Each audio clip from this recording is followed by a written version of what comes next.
Here's a scary story. Beth had heard it one night as she walked home from the diner where she worked. A high, eerie tune floated through the air, echoing through the dense forest that lined the empty country road. She froze, her breath caught in her throat. The sound was faint at first, almost delicate, but it grew louder the longer she stood there.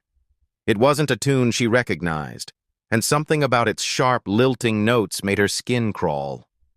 Shrugging off the unease, she quickened her pace, telling herself it was just the wind threading through the trees.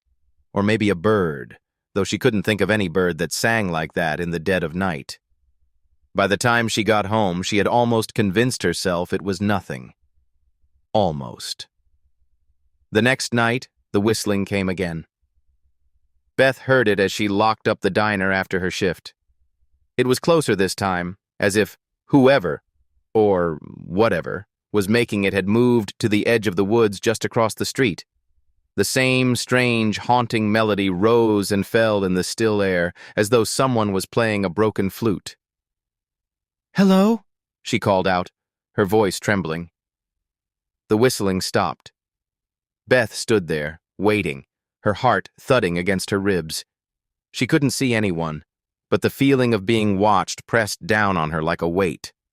She backed away slowly, her eyes fixed on the dark trees until she was in her car and speeding down the road.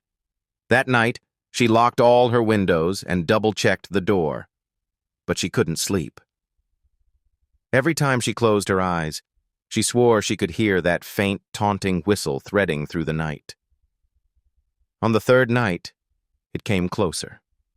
Beth had been in her living room trying to distract herself with an old movie when the sound floated in through her open window. She froze, her blood running cold. The whistling was unmistakable, and it was coming from just outside the house. Shaking, she crept to the window and peeked out. The yard was empty, bathed in the pale glow of the moon.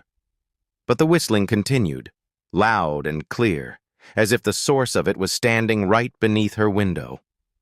Slamming the window shut, she grabbed her phone and called the police.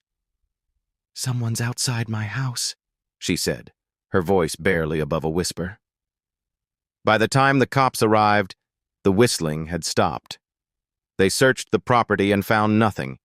No footprints, no signs of anyone having been there. They told her it was probably kids playing a prank and left.